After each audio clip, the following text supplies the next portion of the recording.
What if the greatest treasure of biblical times wasn't lost in the Middle East, but hidden somewhere deep in the jungles of Asia?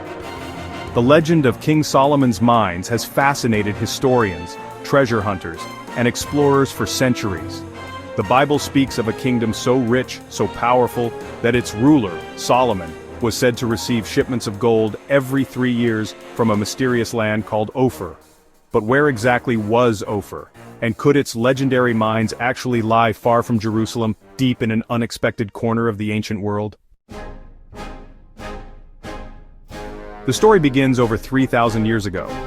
King Solomon, ruler of Israel, was renowned for his wisdom and unmatched wealth.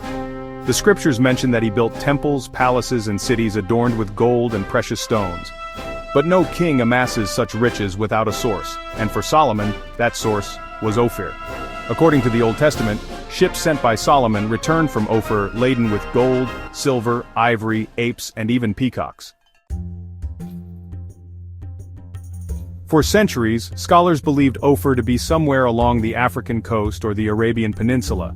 But, some modern researchers suggest a far more exotic theory, that Ophir and Solomon's lost mines may have been located somewhere in Asia.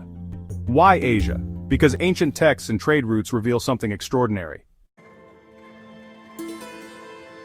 Inscriptions from ancient India speak of gold being mined and traded extensively as early as 1000 BCE. Vast quantities of gold were extracted from riverbeds in South India and traded across the seas. Tamil kingdoms of that time had thriving ports that connected them to the Middle East.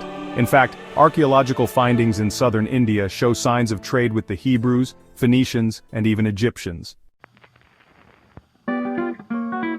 Linguists also found surprising connections. The word Ophir in Hebrew has phonetic similarities to the Sanskrit Suvarna, meaning gold. Some even point to the ancient port city of Sufara, known today as Supara in western India, which was a renowned maritime hub and possibly a gateway to rich inland resources.